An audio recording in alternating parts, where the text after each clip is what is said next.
Hello दोस्तों, कैसे हैं आप सब। ओम नमः शिवाय। आज की इस वीडियो में हम बात करेंगे 16 सोमवार की व्रत कथा की। तो चलिए शुरू करते हैं। सबसे पहले जानेंगे व्रत विधि के बारे में। यह व्रत सप्ताह के प्रथम दिवस सोमवार को रखा जाता है।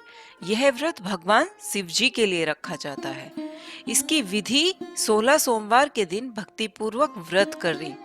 आधा सेर गेहूं के आटे के 3 अंगा बनाकर घी, गुड़, दीप, नैवेद्य, पूंगीफल, बेलपत्र, जनेऊ का जोड़ा, चंदन, अक्षत, पुष्प आदि से प्रदोष काल में भगवान शिव का पूजन करें। एक अंगा भगवान शिव को अर्पण करें, 2 अंगाओं को प्रसाद स्वरूप बांटें और स्वयं भी ग्रहण करें। 17वें सोमवार के दिन पाव भर गेहूं के आटे की बाटी बनाकर घी और गुड़ बनाकर चूरमा बनाएं। भोग लगाकर उपस्थित लोगों में प्रसाद बांटें। 16 सोमवार की व्रत कथा। पहला अध्याय। पृथ्वी पर भ्रमण की इच्छा से भगवान शिव और पार्वती जी अमरावती नगर में पहुंचे। वन, उपवन और सुंदर भवनों को देखकर भगवान शिव को अमरावती नगर बहुत अच्छा लगा। उन्होंने कुछ दिन उसी नगर में रहने के लिए कहा। पार्वती को भी अमरावती नगर बहुत अच्छा लगा था। उस नगर के राजा ने भगवान शिव का एक विशाल मंदिर बनवा रखा था। शिव और पार्वती उस मंदिर में रहने लगे। एक दिन पार्वती ने भगवान शिव से कहा, हे प्राणनाथ, आज मेरी चौसर खेलने की इच्छा हो रही है। पार्वती की इच्छा जानकर शिव पार्वती के साथ चौसर खेलने बैठ गए। खेल प्रारंभ होते ही उस मंदिर का पुजारी वहां आ गया। पार्वती ने पुजारी से पूछा, पुजारी जी, चौसर के खेल में हम दोनों में से किसकी विजय होगी। उस समय शिव और पार्वती परिवर्तित रूप में थे। पुजारी ने एक पल कुछ सोचा और झट से बोला, चौसर के खेल में त्रिलोकीनाथ की विजय होगी। यह कहकर पुजारी पूजा पाठ में लग गया। कुछ देर बाद चौसर में शिवजी की पराजय हुई और पार्वती जी जीत गईं। पार्वती जी ने ब्राह्मण पुजारी के मिथ्या वचन से रुष्ट होकर उसे कोढ़ी हो जाने का शाप दे दिया। शिव और पार्वती उस मंदिर से कैलाश पर्वत लौट गए। पार्वती के शाप से कुछ ही देर में ब्राह्मण पुजारी का सारा शरीर कोढ़ से भर गया। नगर के स्त्री पुरुष उस पुजारी की परछाई से भी दूर दूर रहने लगे। कुछ लोगों ने राजा से पुजारी के कोढ़ी हो जाने की शिकायत की, तो राजा ने किसी पाप के कारण पुजारी के कोढ़ी हो जाने का विचार कर उसे मंदिर से निकलवा दिया। उसकी जगह दूसरे ब्राह्मण को पुजारी बना दिया। कोढ़ी पुजारी मंदिर के बाहर बैठकर भिक्षा मांगने लगा। कई दिन बाद स्वर्गलोक से कुछ अप्सराएं उस मंदिर में भगवान शिव की पूजा करने आई। कोढ़ी पुजारी पर उनको दया आई। उन्होंने पुजारी से उस भयंकर कोढ़ के बारे में पूछा। पुजारी ने उन्हें भगवान शिव और पार्वती जी के चौसर खेलने और पार्वती जी के शाप देने की सारी कहानी सुनाई। शाप की कहानी सुनकर अप्सराओं ने पुजारी से कहा कि तुम 16 सोमवार का विधिवत व्रत करो, तुम्हारे सभी कष्ट, रोग, विकार शीघ्र नष्ट हो जाएंगे। पुजारी द्वारा पूजन विधि पूछने पर अप्सराओं ने कहा, सोमवार के दिन सूर्योदय से पहले उठकर स्नान आदि से निवृत्त होकर स्वच्छ वस्त्र पहनकर आधा सेर गेहूं का आटा लेकर उसके 3 अंग बनाना, फिर घी का दीपक जलाकर गुड़, नैवेद्य, बेलपत्र, चंदन, अक्षत, फूल, पुंगीफल, जनेऊ का जोड़ा लेकर प्रदोष काल में भगवान शिव की पूजा अर्चना करना। पूजा के बाद तीनों अंगों में एक अंग भगवान शिव को अर्पण करके शेष 2 अंगों को भगवान का प्रसाद मानकर वहां उपस्थित स्त्री, पुरुष और बच्चों में बांट देना। इस तरह व्रत करते हुए जब 16 सोमवार बीत जाएं, तो 17वें सोमवार को एक पाव आटे की बाटी बनाकर उसमें घी और गुड़ मिलाकर चूरमा बनाना। फिर भगवान शिव को भोग लगाकर वहां उपस्थित स्त्री, पुरुष और बच्चों में प्रसाद बांट देना। इस तरह 16 सोमवार व्रत करने और व्रत कथा सुनने से भगवान शिव तुम्हारे कोढ़ को नष्ट करके तुम्हारी सभी मनोकामनाएं पूरी कर देंगे। इतना कहकर अप्सराएं स्वर्गलोक को चली गईं। पुजारी ने अप्सराओं के कथानुसार विधिवत 16 सोमवार का व्रत किया। फलस्वरूप भगवान शिव की अनुकंपा से उसका कोढ़ नष्ट हो गया। राजा ने उसे फिर मंदिर का पुजारी बना दिया। मंदिर में भगवान शिव की पूजा करता हुआ ब्राह्मण पुजारी आनंद से जीवन व्यतीत करने लगा। कुछ दिनों बाद पुनः पृथ्वी पर भ्रमण करते हुए भगवान शिव और पार्वती उस मंदिर में पधारे। स्वयं पुजारी को देखकर पार्वती ने आश्चर्य से उसके रोग मुक्त होने का कारण पूछा, तो पुजारी ने उन्हें 16 सोमवार व्रत करने की सारी कथा सुनाई। बोल शंकर भगवान की जय। दूसरा अध्याय।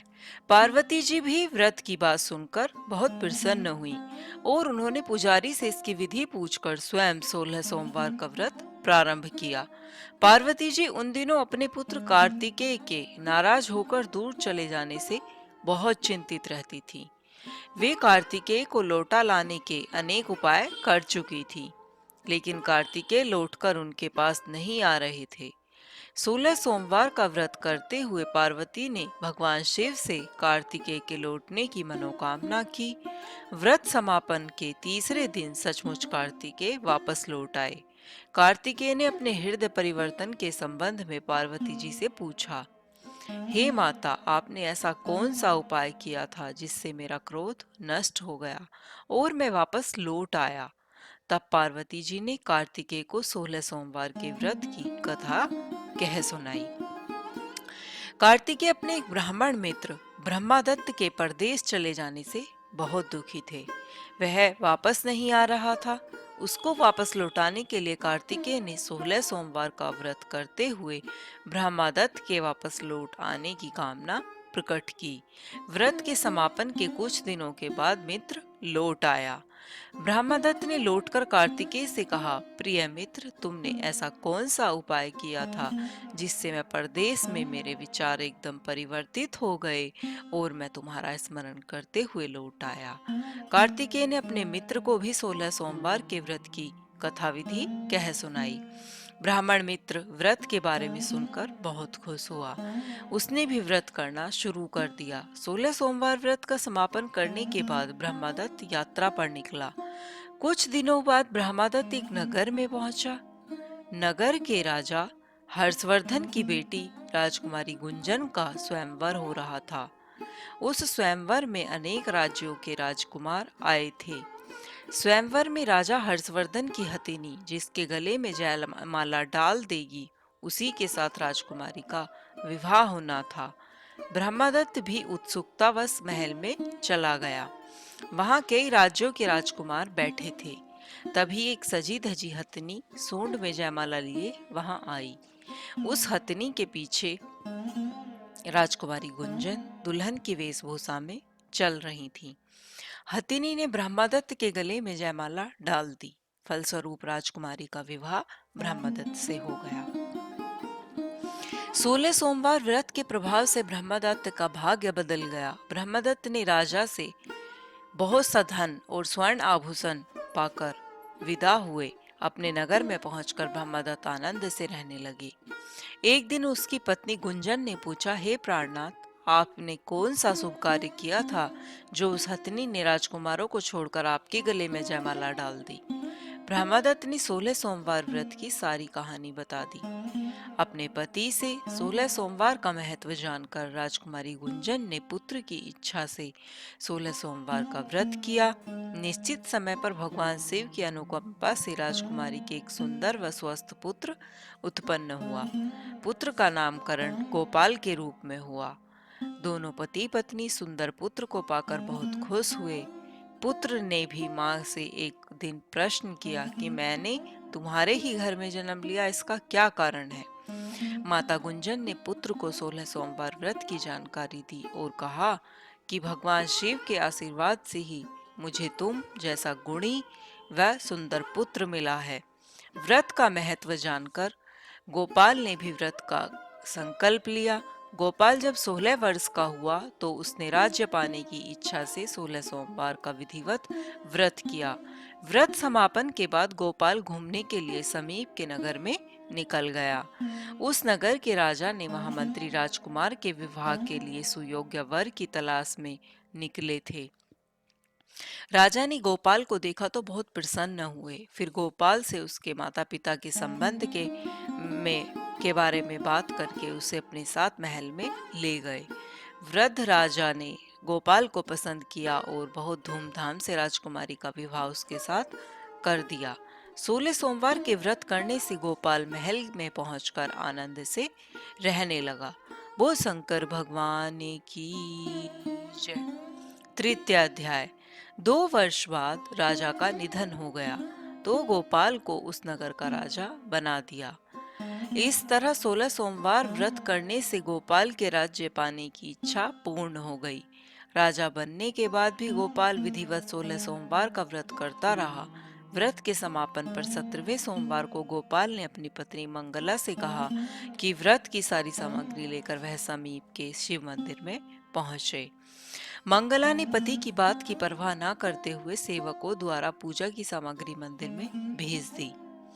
मंगला स्वयं मंदिर नहीं गई। जब गोपाल ने स्वयं शिव की पूजा पूरी की तो आकाशवाणी हुई, हे राजन, तेरी रानी मंगला ने 16 सोमवार व्रत का अनादर किया है, सो रानी को महल से निकाल दे, नहीं तो मैं तेरा सब वैभव नष्ट कर दूंगा, तू निर्धन हो जाएगा। आकाशवाणी सुनकर गोपाल पूरी तरह चौंक पड़ा। उसने तुरंत महल में पहुंचकर अपने सैनिकों को आदेश दिया कि रानी मंगला को बंदी बनाकर ले जाओ और इसे दूसरे किसी नगर में छोड़ाओ। सैनिकों ने राजा की आज्ञा का पालन तत्काल कर दिया। मंत्रियों ने राजा से प्रार्थना की कि वे रानी को अन्यत्र ना भेजें। तब राजा गोपाल ने आकाशवाणी वाली बात बताई तो वे भी भगवान शिव के प्रकोप से के भय से शांत होकर रह गए। रानी मंगला भूखी प्यासी उस नगर में भटकने लगी। मंगला को उस नगर में एक बुढ़िया मिली। वह बुढ़िया सूत काट कर बाजार में बेचने जा रही थी, लेकिन उस बुढ़िया से सूत उठ नहीं रहा था। बुढ़िया ने मंगला से कहा, बेटी, यदि मेरा सूत उठाकर बाजार तक पहुंचा दो और सूत बेचने में मेरी मदद करो तो मैं तुम्हें धन दूंगी। मंगला ने बुढ़िया की बात मान ली, लेकिन जैसे ही मंगला ने सूत की गठरी को हाथ लगाया तभी जोर की आंधी चली और गठरी खुल जाने से सारा सूत आंधी में उड़ गया। मंगला को मनहूस समझकर बुढ़िया ने उसे दूर चले जाने को कहा। मंगला चलते चलते नगर में एक तेली के घर पहुंची। उस तेली ने तरस खाकर मंगला को घर में रहने के लिए दिया, लेकिन तभी भगवान शिव के प्रकोप से तेली के तेल में से भरे मटके एक एक करके फूटने लगे। तेली ने मंगला को मनहूस जानकर तुरंत घर से निकाल दिया। भूखी प्यासी रानी वहां से आगे की ओर चल पड़ी। रानी ने एक नदी पर जल पीकर अपनी प्यास शांत करनी चाहिए तो नदी का जल उसके स्पर्श से सूख गया। अपने भाग्य को कोसती हुई रानी आगे चल दी। चलते चलते रानी एक जंगल में पहुंची। उस जंगल में एक तालाब था, उसमें निर्मल जल भरा हुआ था। निर्मल जल देखकर रानी की प्यास तेज हो गई। जल पीने के लिए रानी ने तालाब की सीढ़ियां उतरकर जैसे ही जल को स्पर्श किया तभी उस जल में असंख्य कीड़े उत्पन्न हो गए। रानी ने दुखी होकर उस गंदे जल को पीकर ही अपनी प्यास शांत की। दोपहर की धूप से परेशान होकर रानी ने एक पेड़ की छाया में बैठकर कुछ देर आराम करना चाहा तो उस पेड़ के पत्ते पल भर में सूखकर बिखर गए। रानी दूसरे पेड़ के नीचे जाकर बैठी तो उस पेड़ के भी पत्ते गिर गए। रानी तीसरे पेड़ के पास पहुंची तो वह पेड़ ही नीचे गिर पड़ा। पेड़ों के विनाश को देखकर वहां पर गायों को चराते ग्वाले बहुत हैरान हुए। ग्वाले मनहूस रानी को पकड़कर समीप के मंदिर में पुजारी जी के पास ले गए। रानी के चेहरे को देखकर ही पुजारी जान गए कि रानी अवश्य किसी बड़े घर की है, भाग्य के कारण दर दर भटक रही है। पुजारी ने रानी से कहा, पुत्री, तुम कोई चिंता नहीं करो, मेरे साथ इस मंदिर में रहो, कुछ ही दिनों में सब ठीक हो जाएगा। पुजारी की बातों से रानी को बहुत सांत्वना मिली। रानी उस मंदिर में रहने लगी। लेकिन उसके भाग्य में कोई परिवर्तन नहीं हुआ। रानी भोजन बनाती तो सब्जी जल जाती, आटे में कीड़े पड़ जाते, जल में बदबू आने लगती। पुजारी भी रानी के दुर्भाग्य से बहुत चिंतित होते हुए बोले, हे पुत्री, अवश्य ही तुमसे कोई अनुचित काम हुआ है, जिसके कारण देवता तुमसे नाराज होकर तुम्हें कष्ट दे रहे हैं। पुजारी की बात सुनकर रानी ने अपने पति के आदेश पर मंदिर में न जाकर शिव की पूजा नहीं करने की सारी कथा सुनाई।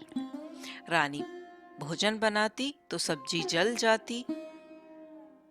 पुजारी ने कहा, अब तुम कोई चिंता नहीं करो, कल सोमवार है और कल से तुम 16 सोमवार के व्रत करना शुरू कर दो। भगवान शिव अवश्य तुम्हारे दोषों को क्षमा कर देंगे।